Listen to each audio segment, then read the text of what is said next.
Carta a Filemon, capítulo, que só tem o capítulo 1, do verso 15 ao 20, diz assim: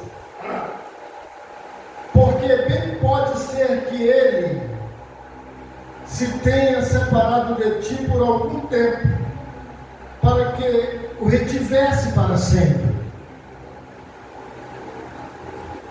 não já como servo, antes mais do que servo, como irmão amado, particularmente de mim, e quanto mais de ti, assim na carne como no Senhor.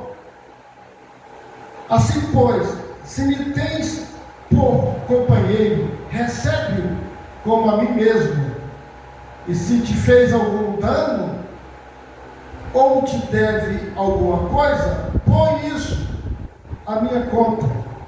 Eu, Paulo, de minha própria mão o escrevi, eu pagarei para ti, não dizer que ainda mesmo a ti próprio a mim te deves. Sim, irmão, eu me regozijarei de ti no Senhor. Recreia as minhas entranhas no Senhor. Escrevi-te confiando na tua obediência, sabendo que ainda farás mais do que digo. Amém? Uma palavra de oração ao nosso Deus, para em seguida nós meditarmos aqui na palavra do Senhor, que é vida para nós. Senhor, muito obrigado. Nós estamos aqui na casa de Deus. Esse é um momento de alegria, um momento de meditação.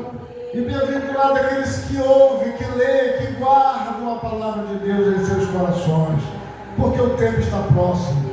Tome conhecimento nesse momento a tua igreja, os seus filhos, suas ovelhas que hoje vieram aqui para prestigiar, para adorar e bendizer o teu santo nome. Te louvamos por essa oportunidade de oração e estarmos na sua casa em nome de Jesus. Amém. Os irmãos podem tomar vossos lugares, tá bom, queridos? Para nós meditarmos aqui na carta a Filemon. Conforme os irmãos já sabem, todas as terças-feiras nós estamos aqui estudando a palavra do Senhor e fazemos isso com alegria, tá, irmãos? Fazemos isso com muita alegria. Quando a gente pega a Bíblia, quando a gente pega a palavra de Deus e a gente começa a ler, Deus aumenta a nossa fé, Deus renova as nossas forças. E eu creio que hoje, mais uma vez, as nossas forças serão renovadas e a nossa fé aumentada em nome do Senhor Jesus Cristo. Então vamos lá. Paulo escreveu esta carta de Roma, e quando ele escreve essa carta, foi aproximadamente no ano 60 da nossa era, ou seja, 60 depois de Cristo, foi o período que ele escreveu essa carta a Filemon, provavelmente. E ele estava em prisão. Paulo escreve essa carta, ele estava em prisão domiciliar em Roma, quando ele escreve a carta a Filemon. E para a gente ter uma confirmação disso, Atos dos Apóstolos, capítulo 28, e o verso 30 e o verso 31, fala algo a respeito disso. Vamos ler. Atos 28, 30 a 31. E Paulo ficou 2 anos inteiros na sua própria habitação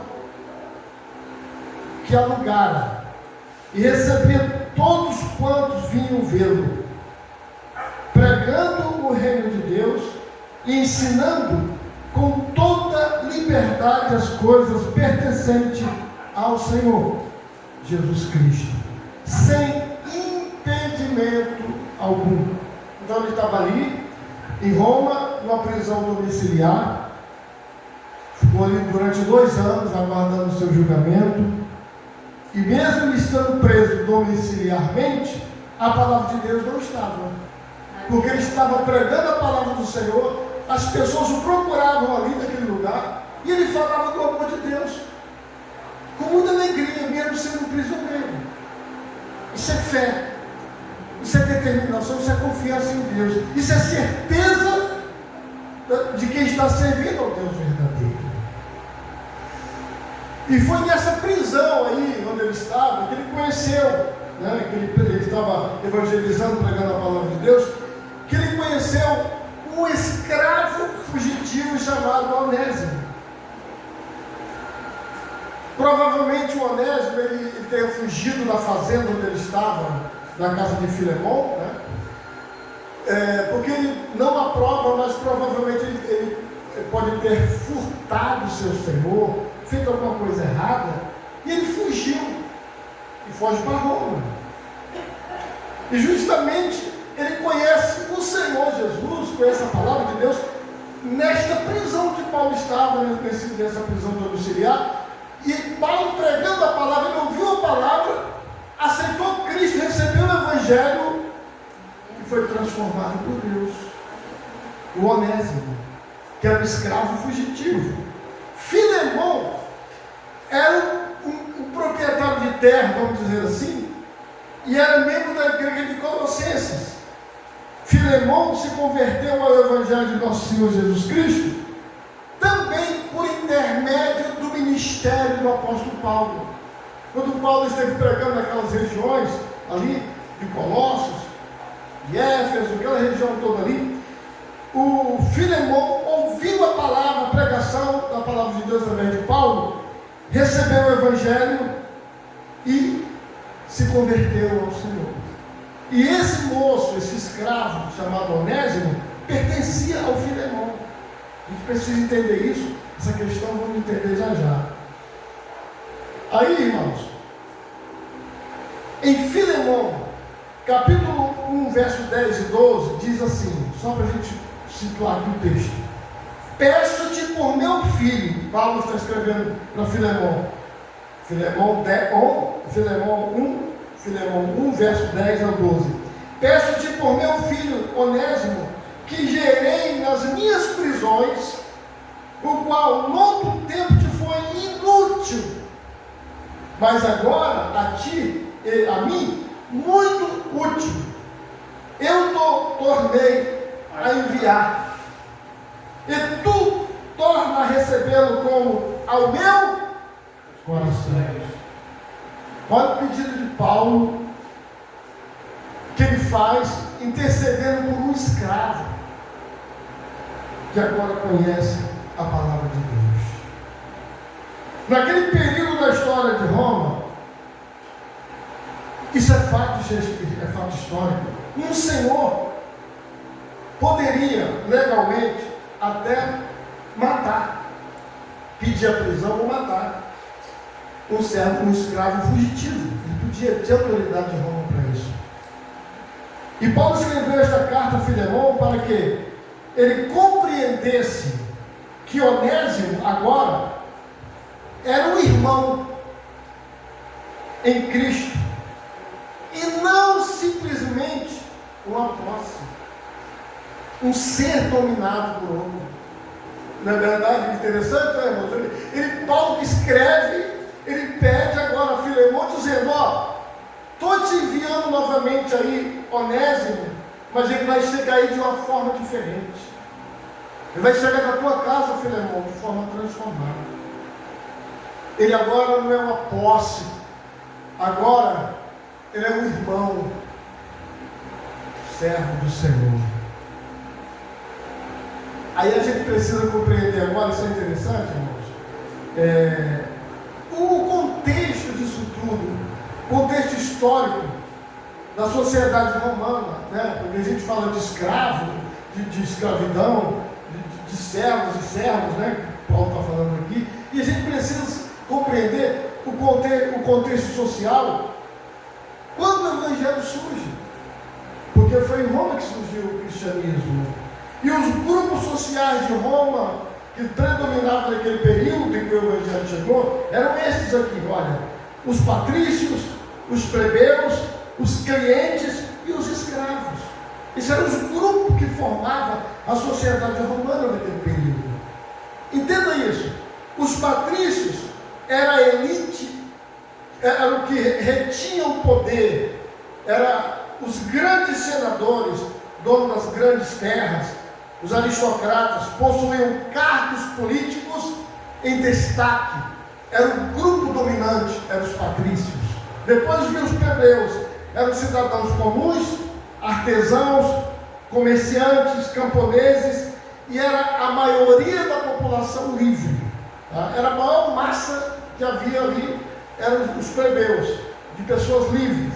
Os clientes eram homens livres que dependiam economicamente de um patrão, ou seja, eles dependiam dos patrícios, dos superiores, aqueles que tinham o grande poder, tinham as terras, os grandes senadores, né? Os homens de poder. Os clientes eram uma classe, era um grupo que dependia desse outro grupo, dependia dos patrícios,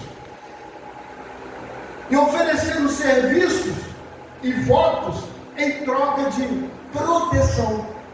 Os clientes ofereciam os seus serviços, seus trabalhos, para a classe dominante, que eram os patrícios, em troca de quê? De prestígio, de proteção naquela sociedade. E os escravos? Os escravos eram prisioneiros de guerra, formavam a base do trabalho de Roma. Olha só, irmãos, Roma dependia dos escravos para tudo. O que movimentava Roma era a escravidão. Por isso que Roma trazia muitos escravos de fora nas suas conquistas. Esses escravos trabalhavam sem direitos. Não havia direito para eles. Trabalhavam na agricultura e nos serviços domésticos. Ao contrário da escravidão moderna, a escravidão antiga não era baseada em critérios éticos ou raciais. Povos diversos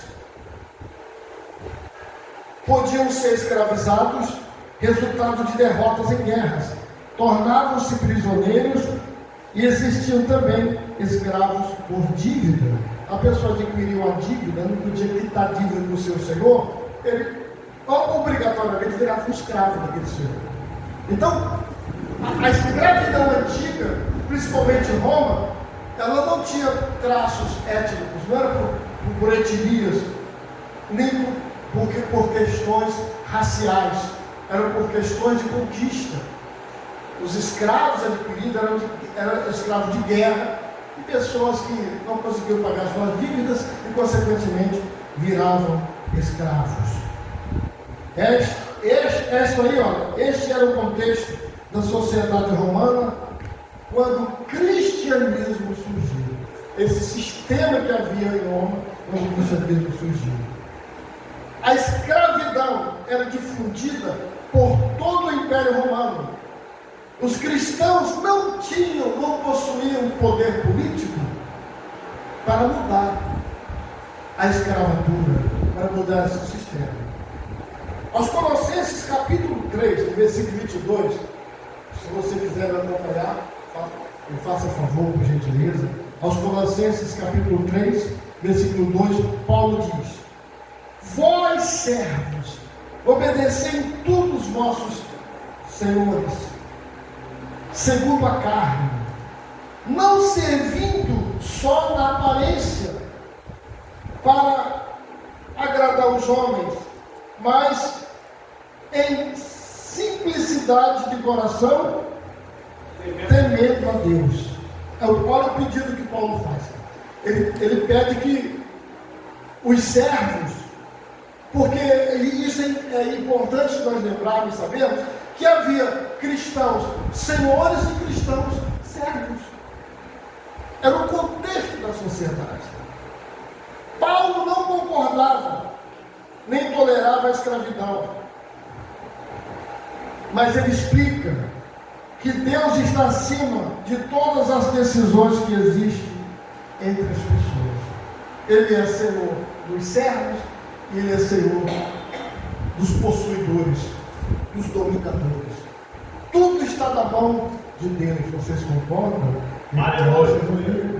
E ainda em Colossenses capítulo 4, versículo 1, ele diz: vós, senhores, fazei o que for de justiça e equidade aos vossos servos, sabendo que também tendes um Senhor nos céus. Aquilo que eu acabei de falar agora. Paulo está dizendo o seguinte, que tanto os servos quanto os senhores estão debaixo de um domínio, e o domínio só pode vir de Deus, que é o Criador dos céus e da terra. Louvado seja Deus. Os senhores de escravos deveriam prover o que era justo e sensato sobre seus dominadores, aqueles que eles dominavam. Tinha que agir com justiça. Louvado seja o nome do Senhor. Agora a gente precisa atentar para uma coisa, isso é importante.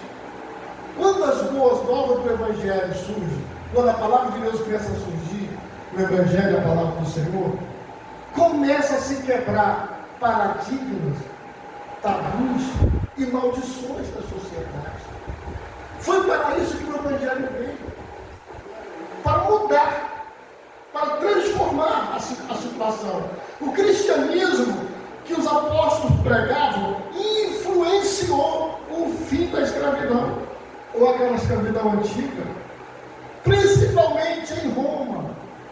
Olha o poder do Evangelho aí, meus irmãos. Olha o poder da palavra de Deus, que tem poder para transformar, para modificar as sociedades. O cristianismo promoveu a ideia de que todos os seres humanos são criados à imagem de Deus e são iguais diante dele. Essa é a pregação do cristianismo, da palavra do Senhor, dos irmãos primitivos. O que questionava a visão clássica daquele período, a visão clássica de Aristóteles, que alguns eram escravos por natureza. O cristianismo contrariava essa ideia. Dizia que todos eram iguais perante Deus. Veja o grande problema que acontece ali em Roma, naquela sociedade. Não era uma sociedade igualitária, porque havia classes, era uma sociedade separada em classes. Mas quando o Evangelho chega, o Evangelho, os cristãos, os primeiros discípulos, não tinham poder político para mudar a situação. Mas a palavra de Deus, quando começou a entrar no coração dos homens, não dando importância se eles eram patrícios, plebeios ou escravos, clientes. Quando a palavra de Deus entrava para modificar e para transformar a vida das pessoas, seja rico ou pobre, seja classe média, classe alta, a palavra de Deus ela não faz acepção de pessoas, ela entra para transformar, para modificar o sistema. Interessante que os irmãos, a igreja não tinha um partido, não era um grupo fortalecido pela sociedade. Pelo contrário, era um grupo perseguido e muito perseguido. Mas a palavra de Deus tinha poder, porque o Evangelho é o poder de Deus para a salvação de todo aquele que crê. Os pregadores da igreja primitiva incentivavam libertar os escravos como uma obra de piedade e caridade.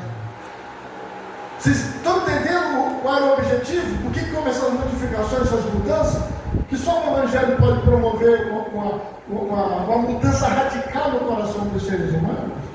A historiografia, os historiadores mostram, revelam, que quando o Evangelho começou a ser difundido, espalhado em todas as regiões, e isso é fato também, amados irmãos, isso é interessante de observar, que as pessoas ricas de Roma, as pessoas ricas, homens ricos, mulheres ricas daquela sociedade, aceitavam Cristo e libertavam seus escravos.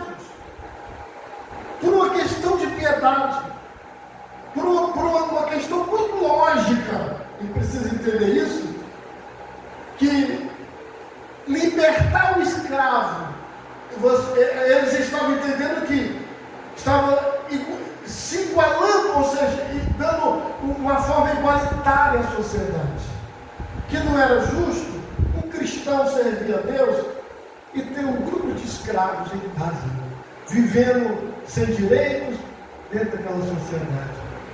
Quando os homens realmente se convertiam de coração naquela sociedade, libertavam seus escravos. Amém? Por isso, irmãos. Amém. Aleluia. Louvado seja o nome do Senhor.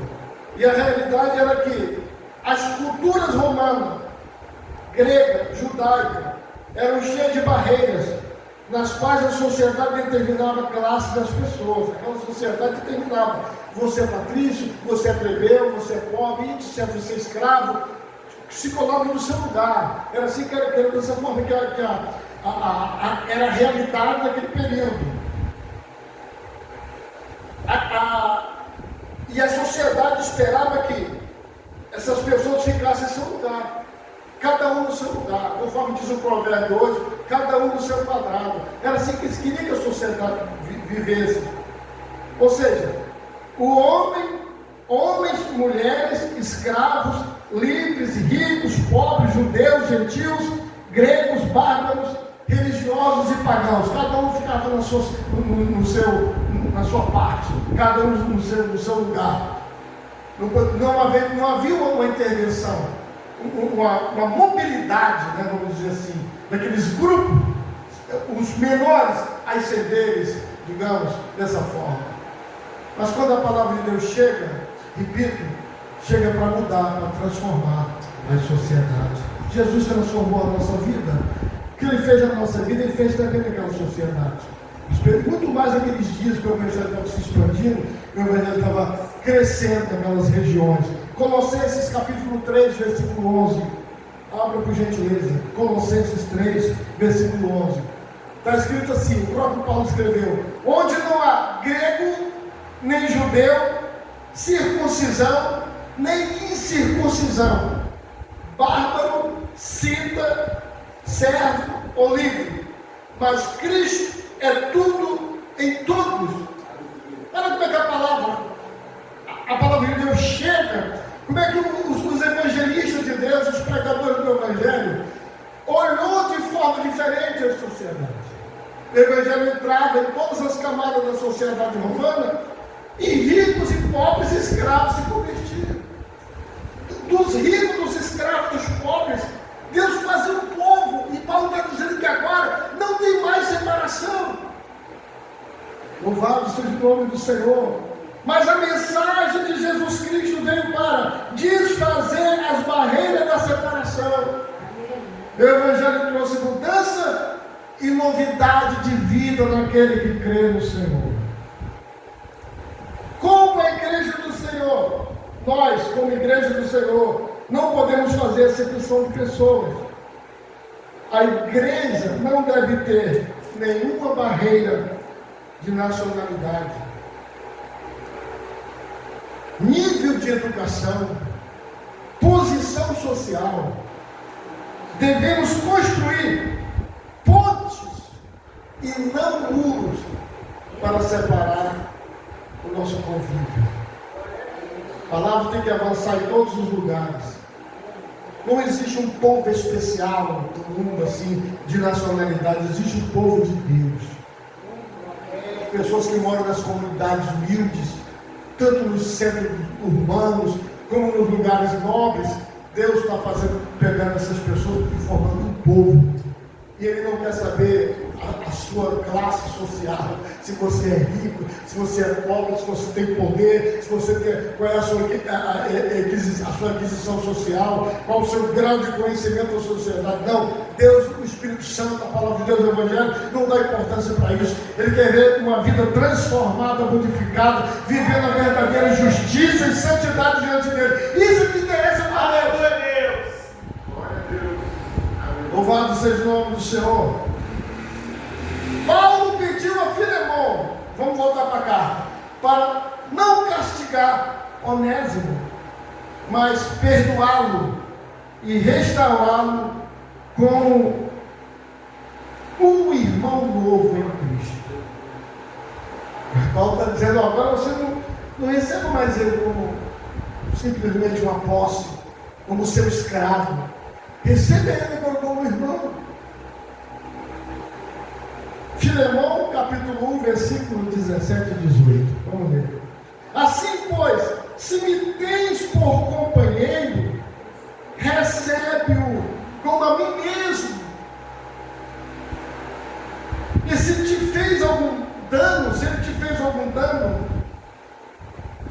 ou te deve alguma coisa, põe isso na minha conta.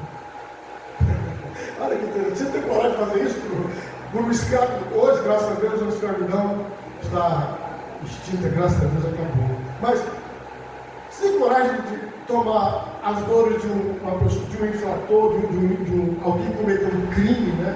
essa pessoa se arrepende, e você chegar e, conforme diz o ditado popular, colocar a mão no fogo por ela, foi quase isso que Paulo fez. Se fez algum mal a você, Filemão, se te deve alguma coisa, coloca na minha conta. Paulo intercedeu no favor de Onésimo. Ele intercede por Onésimo, que era um escravo e fugitivo.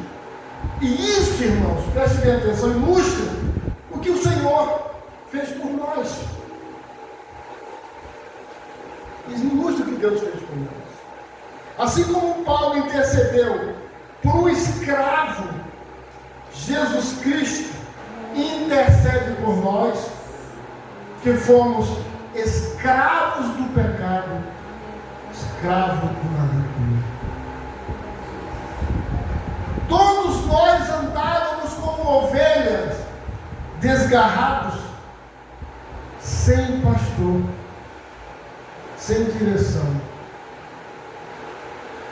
Ele nos resgatou, o Senhor, nos comprou com seu próprio sangue e nos colocou no caminho direito, no caminho certo. Aleluia. Colossenses capítulo 1, versículo 13 e 14. Ele nos tirou das potestades das trevas. Olha de onde Jesus nos tirou. E nos transportou para o reino do Filho do seu amor, em quem temos a redenção pelo seu sangue, a saber, remissão dos pecados. Ele redimiu a nossa alma, nos comprou, quando nós não éramos nada, quando vivíamos como ovelhas sem pastor, cada um seguindo seus próprios pensamentos, rejeitávamos a palavra de Deus, não queríamos nada do Senhor, e o Espírito Santo todo dia pairava sobre nós, tentando entrar no nosso coração, e a gente rejeitava.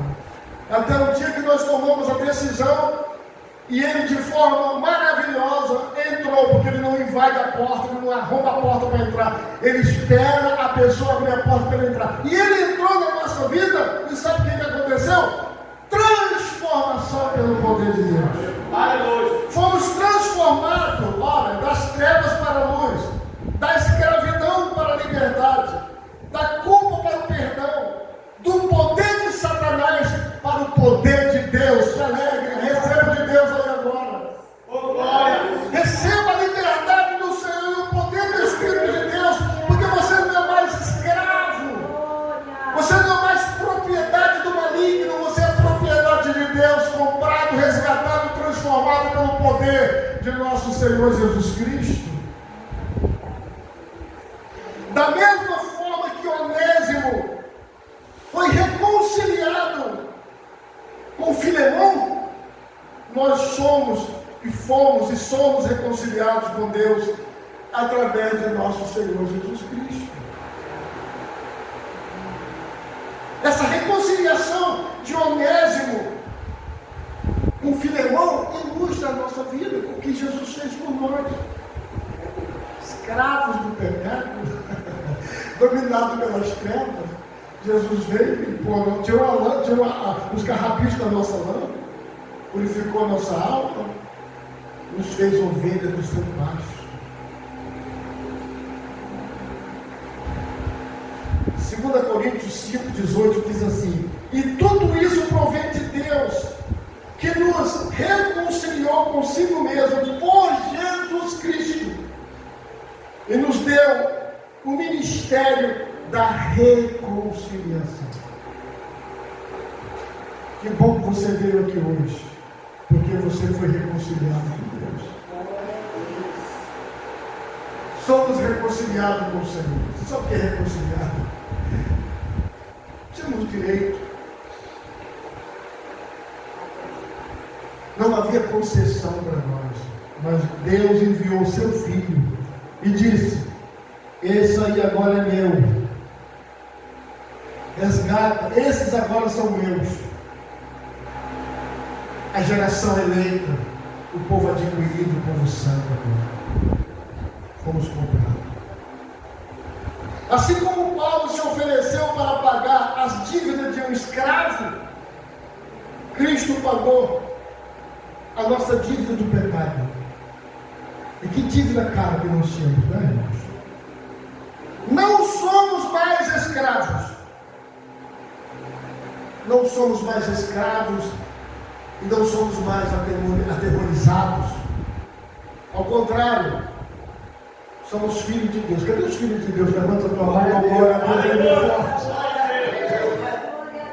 Somos filhos de Deus já nos céus. Louvado seja o nome do Senhor. Você não sabe o peso que é ser filho de Deus, que coisa maravilhosa. Louvado seja o nome do Senhor. Eu li a história, lendo a Bíblia, vi a história de um filho de Deus que foi transladado dessa terra para não ver a morte, porque andava com Deus. Enoque. Nós somos semelhantes a Enoque. Somos filhos de Deus.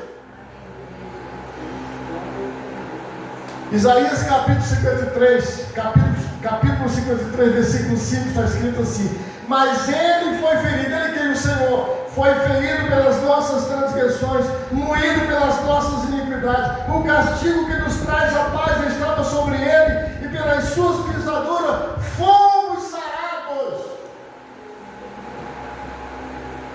Éramos escravos, perdidos, sem esperança, sem salvação.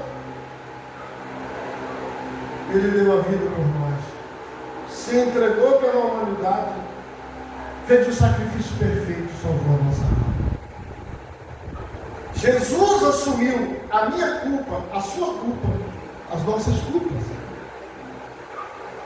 A punição, a condenação que era nossa, que era da humanidade, ele se fez maldição por nós.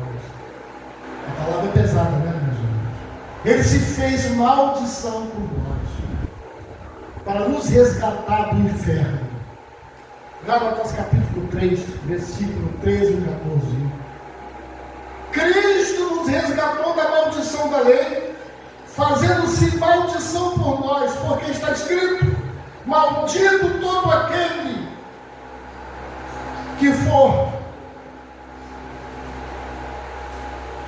preso ou levantado no madeiro, para que a maldição de Abraão, para que a bênção de Abraão chegasse aos gentios por Jesus Cristo, e para que pela fé nós recebêssemos a promessa do Espírito. Ex-escravo, olha que coisa linda, meu irmão. Nós somos ex-escravos, sem direito à salvação, preso nos grilhões da morte. O Filho desceu com todo o seu amor, com toda a sua glória, se fez gente por nós, quebrou os grilhões, as correntes, as cadeias, nos libertou, purificou a nossa alma, transformou a nossa vida, nos igualou. Somos iguais aqui, todos somos iguais perante Deus, amém? E nos deu o Espírito Santo. O Espírito Santo habita dentro de nós, e isso que nos dá vida, isso que nos faz viver, é o Espírito Santo. Sem ele não somos nada. O sacrifício que o Senhor Jesus fez liberta o homem da maldição do pecado, das trevas e das mãos do diabo. É essa a obra do Espírito Santo, a obra do Senhor. Louvado seja Deus. Como o Onésimo voltou para o seu Senhor, Filemão, devemos nós voltar para Deus e servi-lo com alegria. Você que está afastado do Evangelho, que saiu da casa de Deus, que voltou lá para o mundo, volta para Deus, porque o Senhor quer reconciliar a sua fé com Ele novamente. Assim como o Onésimo volta para Filemão, para o seu Senhor, e acontece a reconciliação, volte para Deus, reconcilie-se com o Senhor, porque o tempo está passando, o tempo está se findando. João 8,36 diz assim, João 8,36: se pois o Filho vos libertar, verdadeiramente sereis livres. Venha para a casa de Deus, servir ao Senhor com alegria. É na casa de Deus que a gente encontra essa paz, essa alegria. Todos na casa de Deus, porque a casa de Deus é lugar de paz, lugar de nós ouvirmos a voz de Deus. Mas em todos os lugares que chegarmos, porque temos o Espírito Santo, recebemos a bênção do Senhor. Mas o salmista no Salmo 100, ele se expressa de uma forma muito grande, muito maravilhosa, inspirado por Deus, que ele diz que servi ao Senhor com alegria, apresentai-nos a Ele com canto.